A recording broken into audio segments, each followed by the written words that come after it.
Hi అండి, welcome to Shanmukh cooking recipes. ఈరోజు special వచ్చి మినప్పిండితో స్నాక్ అండి. అసలు చాలా చాలా బాగుంటుంది అనమాట. ఇది టిఫిన్స్ కింద తిన్నట్టయితే చాలా బాగుంటుంది. ఈవినింగ్ టైం కనుక చేసినట్టయితే చాలా బాగుంటుంది అనమాట. మనం ఉపవాసాలు ఉన్నా అలాంటప్పుడు కూడా ఇది చేసుకొని తింటే చాలా బాగుంటుంది. దీన్ని ఏ విధంగా చేసుకోవాలో, దీనికి కావాల్సిన పదార్థాలు ఏంటో చెప్తానండి. ఆ విధంగా చేసుకోండి. ఇది కనుక మీకు నచ్చినట్టయితే లైక్ చేయండి, షేర్ చేయండి, సబ్స్క్రైబ్ చేయండి. ఈ విధంగా చేసుకుని ఉల్లిపాయలు కనుక ఇవి కనుక నంచుకొని తిన్నట్టయితే చాలా బాగుంటుంది అనమాట. అది ఉట్టిగానే తినేయచ్చండి. చాలా చాలా బాగుంటుంది. చూడండి అసలు ఎలా బాగుందో, సూపర్గా ఉంది కదా. తింటే కూడాను చాలా బాగుంటుందండి. ఆ విధంగా చేసుకోండి. ఇది ఎవరైనా ఇష్టపడతారండి. పిల్లలు కూడా, పెద్దోళ్ళు కూడా ఇష్టపడతారనమాట. చేసుకోవటం కూడా కొంచెం తేలిగ్గానే ఉంటుంది. దీన్ని ఏ విధంగా చేసుకోవాలంటే, ముందుగా ఒక గ్లాస్ మినపప్పు తీసుకొని నానబెట్టుకోవాలండి. ఒక 7 అవర్స్ నానబెట్టుకోవాలి. ఈ విధంగా నానుతుంది కదా. ఈ విధంగా నానినప్పుడు దాన్ని మనం మిక్సీ గ్రైండర్లో కానీ మిక్సీలో కానీ వేసుకోవచ్చు. ఈ విధంగా వేసుకొని కాసిన వాటర్ పోసుకొని కొద్దిగా సాల్ట్ వేసుకోవాలి. అలాగే కొంచెం వాటర్ పోసుకొని మిక్సీ పట్టుకోవాలండి. కొంచెం ఈ విధంగా పట్టుకోవాలన్నమాట.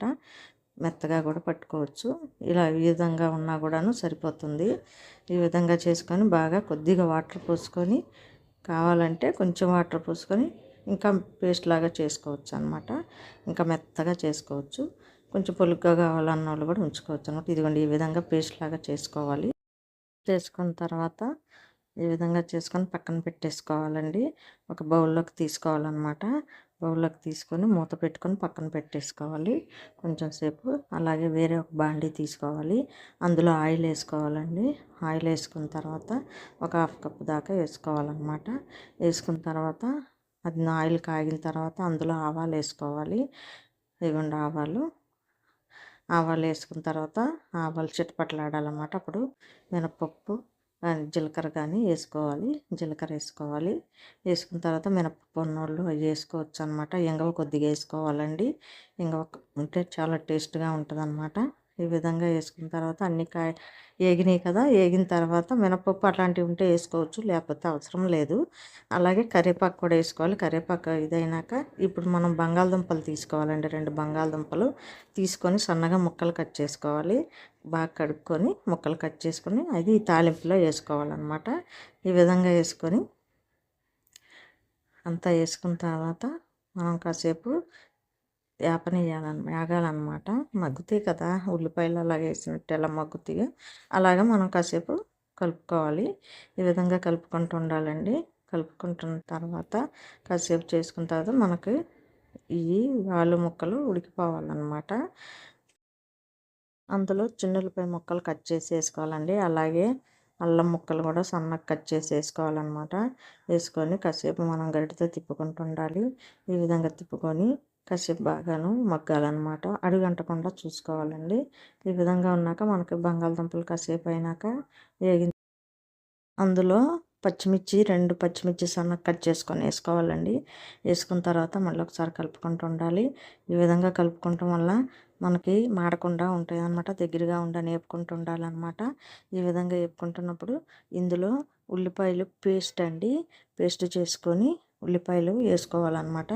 వేసుకుంటే పేస్ట్ అంటే మరీ పేస్ట్గా కాకుండా కొంచెం పలుకులుగా ఈ విధంగా వేసుకుంటాం వల్ల 2 మగ్గుతూ ఉంటాయి.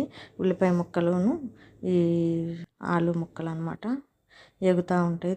అప్పుడు 2 కలిసి కలుపుతూ ఉంటుంటే 2 వేగిపోతాయి అన్నమాట. దానికి తగ్గట్టుగా తొందరగా ఉడకాలి అంటే కొంచెం సాల్ట్ వేసుకుందాం. ఒక 1/2 స్పూన్ సాల్ట్ వేసుకుందాం. అలాగే 1/2 స్పూన్ పసుపు వేసుకుందాం. కొంచెం సాల్ట్ కొంచెం 1/2 కాదులేండి, కొంచెం వేసుకోవచ్చు. అలాగే కారం కూడా 1 స్పూన్ వేసుకోవాలన్నమాట. ఈ విధంగా వేసుకొని మళ్ళీ ఒకసారి కలుపుకోవాలి. ఇప్పుడు ఈ ఉప్పు, కారం, పసుపు అన్నీను దానికి పట్టి బాగా ముక్కలకు పట్టి బాగా ఎగుతాయి కదా.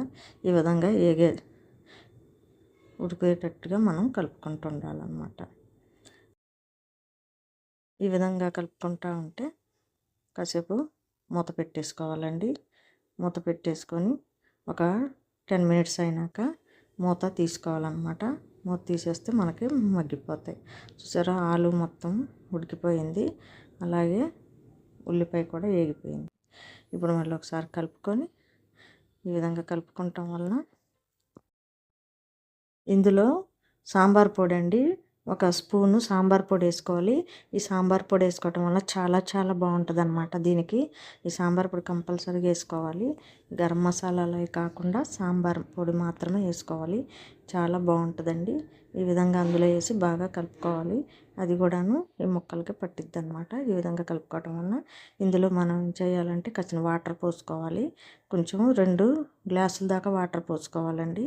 ఈ విధంగా 2 గ్లాసుల దాకా వాటర్ పోసుకుంటే మళ్ళీ మూత పెట్టేసుకుంటే మనకి ఉడుకుతూ ఉంటుంది అనమాట. కొంచెం గ్రేవీ టైప్లోనూ ఉండాలి, మరీ కాకుండా ఒక 2 గ్లాసులు పోసుకొని ఈ విధంగా పెట్టుకుంటే మనకు ఉడుకుతూ ఉంటుంది అనమాట. ఈ విధంగా ఉడుకుతున్నప్పుడు ఒకసారి తీసి మళ్ళీ ఒకసారి కలుపుకొని అందులో కొద్దిగా చింతపండు రసం వేసుకోవాలండి. వేసుకొని రసం వేసుకోవటం వల్ల ఇది చాలా చాలా బాగుంటుందండి. ఈ విధంగా కలుపుకొని కాసేపు ఉడకపెట్టుకుంటూ ఉండాలన్నమాట. మూత పెట్టేసుకొని ఈ విధంగా ఉడుకుతూ ఉంటుంది. అది ఉడుకుతూ ఉండగా ఇందులో కొంచెం టమాటా బాగా పేస్ట్ చేసుకొని తీసి అందులో వేసుకోవాలండి. పేస్ట్ చేసుకొని అది ముందు వేసుకోవచ్చు, తర్వాత కూడా వేసుకోవచ్చు అనమాట. పేస్ట్ చేసుకున్నాం కాబట్టి ఈ పులుసుతో పాటు ఉడుకుతుంది అనమాట. ముక్కలుగా అయితే మనం ముందు వేసుకోవాలి. ఇలాగా పేస్ట్ లాగా చేసుకున్నాం కాబట్టి ఇప్పుడు వేసుకున్నాం అనమాట. ఇలా మూత పెట్టుకుంటే అది ఉడుకుతూ ఉంటుంది. ఈలోపు మనం పిండి కలుపుకొని పెట్టుకున్నాం కదండి, కొంచెం ఉండ తీసుకొని మనం ఇందులో వేసుకోవాలి. గిన్నెలో వాటర్ పోసుకొని ఈ విధంగా తేలుతుంటుంది అనమాట. ఈ విధంగా ఉండాలి. ఈ విధంగా ఉంటే కరెక్ట్గా ఉన్నట్టు అనమాట. ఇప్పుడు తీసేసి ఒకసారి బాగా కలుపుకొని గరిటెతో బాగా కలుపుకుంటే మనకి సాఫ్ట్గా మెత్తగా వస్తుంది అనమాట. కాసేపు ఇలా కలుపుకుంటూ ఉండాలండి. కలుపుకోవటం వల్ల మంచిగా చాలా బాగా వస్తుంది. అప్పుడు మనం ఏం చేయాలంటే కొద్దిగా తీసి పునుగులు వేస్తాం కదా, ఆ విధంగా చిన్న చిన్నగా వేసుకోవాలండి. ఆ పచ్చిపిండిని ఇందులో వేసుకోవాలన్నమాట. ఈ విధంగా వేసుకొని మొత్తం వేసేసుకోవాలి. ఈ విధంగా మొత్తం వేసేసుకోవాలండి. వేసేసుకున్న తర్వాత మనం కాసేపు దాకా కదిలియకూడదు, లేకపోతే ఇదైపోతాయి, చితికిపోతాయి. కాసేపు మూత పెట్టి అలా వదిలేయాలండి. వదిలేసినాక చూసారా, మనం ఇందాకడ దానికి ఇప్పటికి ఉబ్బినవి చూసారా, ఆ పులుసు అట్లోకి వెళ్ళి మనకి కొంచెం సైజు పెరుగుతాయి అన్నమాట. ఈ విధంగా వస్తుంది. మళ్ళీ కొంచెం మనం గరిటెతో కలుపుకొని కాసేపు కదిలించకుండా ఉండాలి చాలాసేపు. అప్పుడు తర్వాత ఇదిగోండి ఇలా చూసారా, కాసేపు అయినాక ఇలా అయిపోయిందనమాట. ఈ విధంగా ఉడుకుతూ ఉంటుంది. చూసారా ఎలా ఉన్నాయో. మనకి వేసినప్పుడు చిన్నగా వేసాం కదా, ఇప్పుడు చూడండి పెద్ద సైజుతో ఉబ్బినాయి అనమాట. ఆ పులుసు అందులోకి వెళ్ళి చాలా చాలా బాగుంటుంది. ఇప్పుడు ఒకటి కట్ చేసి చూద్దాము. చూడండి లోపల మనకు ఉడికిందో లేదో చూసుకుందాము.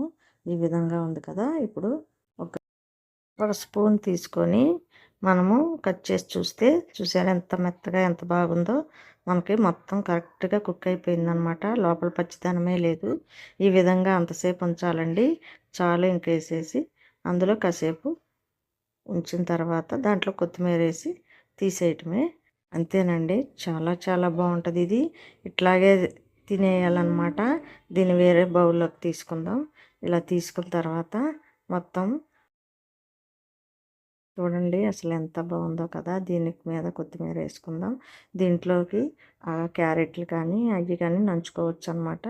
చూడండి అసలు స్పూన్తో ఒక్కసారి చూడండి తింటే అసలు ఎంత బాగుంటుంది అనమాట. ఇప్పుడు మనం సాంబార్ లాగా ఉంటుంది టేస్ట్. ఇది చాలా బాగుంటుంది. ఈవినింగ్గా చేసుకోవచ్చు అండి స్నాక్. మార్నింగ్ కూడా చేసుకోవచ్చు, ఎట్లాగైనా చేసుకోవచ్చు. పిల్లలు లంచ్ బాక్స్లో కూడా ఇచ్చుకోవచ్చు. అసలు చాలా చాలా బాగుంటుంది అనమాట. దీన్ని కొత్తిమీర చల్లుకొని సర్వ్ చేసుకోవటమే. అంతేనండి. ఇది కనుక మీకు నచ్చినట్టయితే లైక్ చేయండి, షేర్ చేయండి, సబ్స్క్రైబ్ చేయండి. ఇది నచ్చని వాళ్ళు ఉండరు అనమాట. మీరు ఈ విధంగా ట్రై చేయండి. ఒక వెరైటీగా ఉంటుంది కదా. ఈ విధంగా ట్రై చేసి ఇంట్లో అందరికీ చేసి పెట్టండి.